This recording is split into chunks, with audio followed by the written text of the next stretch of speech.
I guess one of the challenges is if you define exactly what the gig economy worker is and rights and so on, that employers potentially can get around that again. So from what I can see here, the approach is to try and give a broad remit to the Fair Work Commission so they've got flexibility. Is that a fair way to describe it?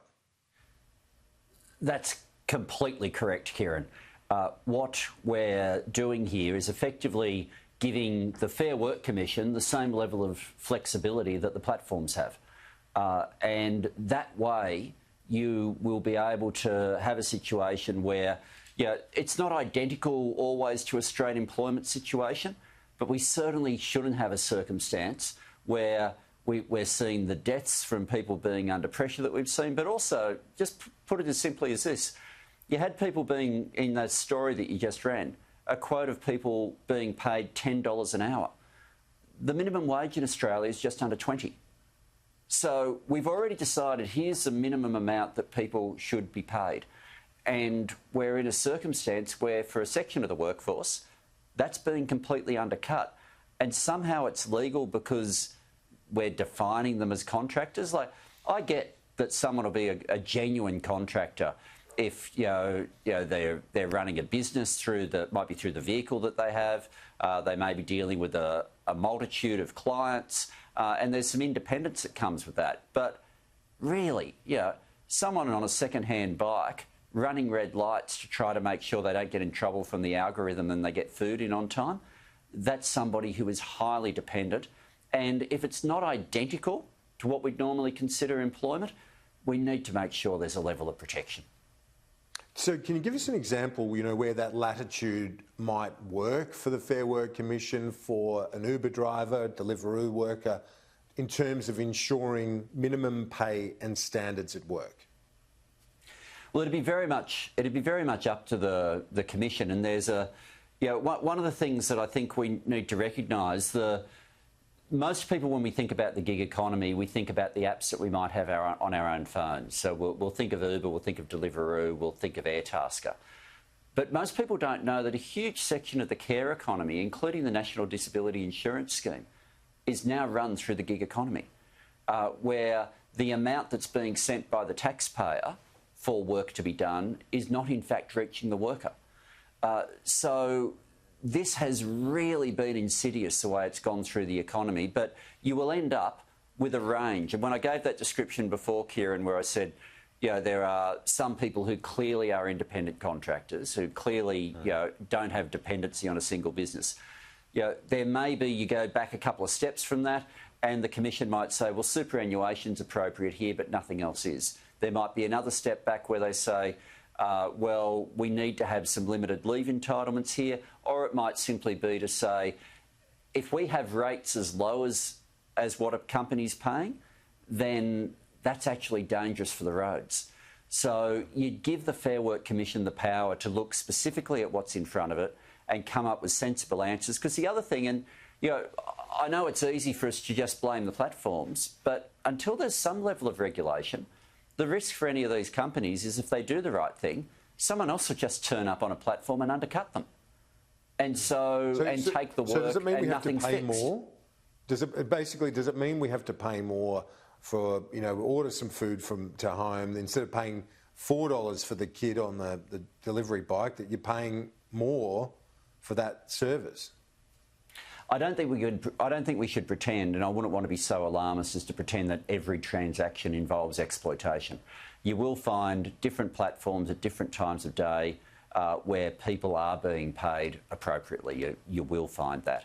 But certainly, if there's a circumstance, and we know that they're out there, where people are being paid less than what we have decided is the legal minimum in Australia, where people are receiving conditions that are less than what we have decided as a nation should be allowed in a first world country, then yes, there'd be an extra cost in those instances. But, I'm not critical of the technology. I use the technology. I expect you use the technology.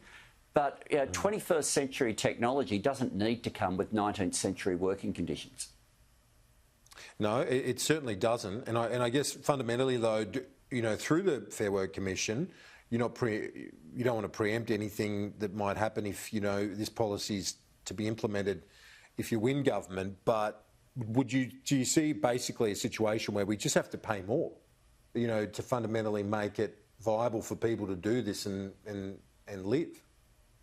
Look, it's the same as the modern slavery laws where we've said there are some circumstances where different companies have decided to not import from particular warehouses overseas. The only difference is here the exploitation's happening on our own soil.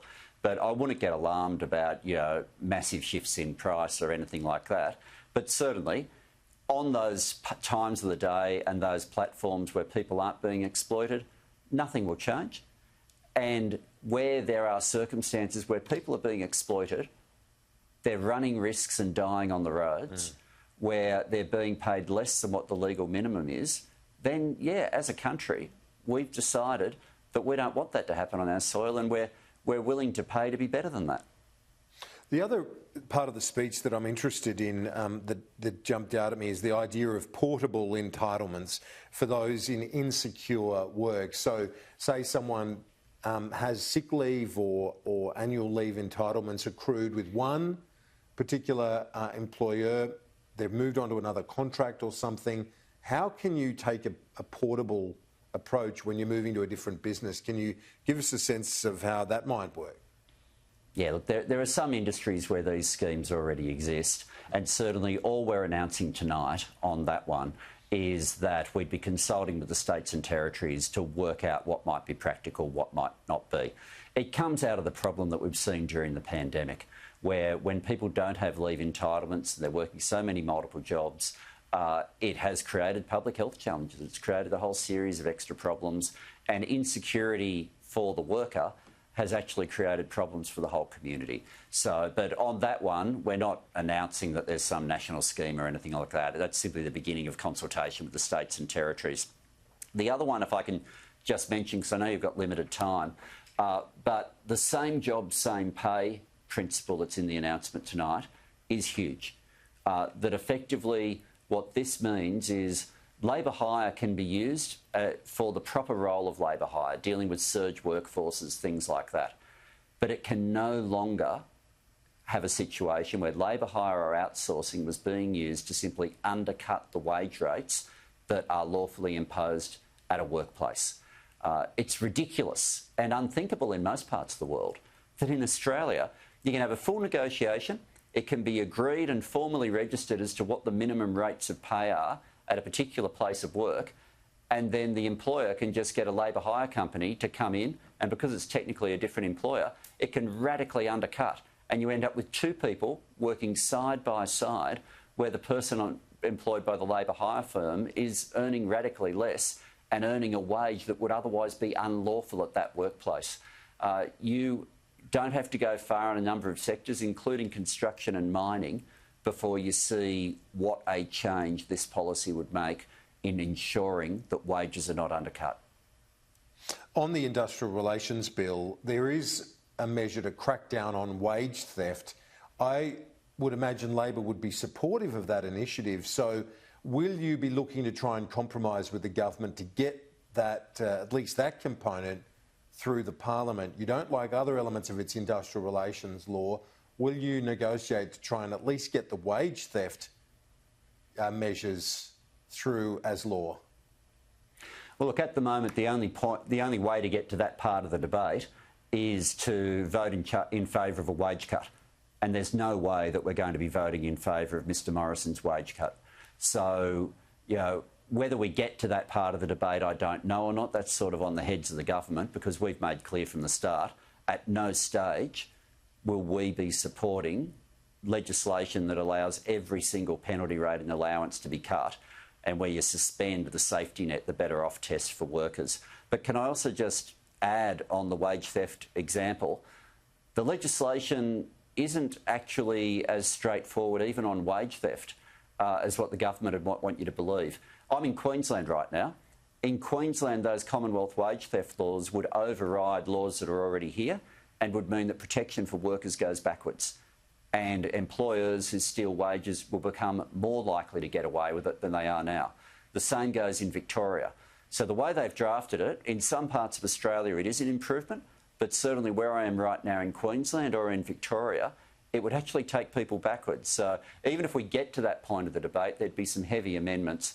And I should also add the wage cut part of it, the pay cut part of the proposal, isn't the only problem with this bill. It's the worst part of it. Okay. But, you know, our test is secure jobs, and this is a bill that makes casualisation easier than ever.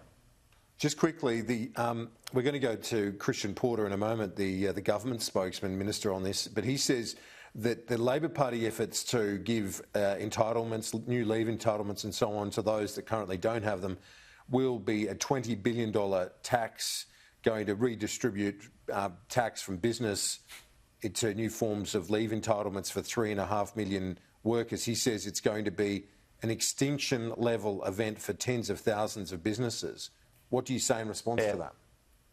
Oh, good luck to him if he wants to argue that. It doesn't surprise me that he wants to lie on it. He lies about his own legislation and pretends there's not a pay cut in it, which there is.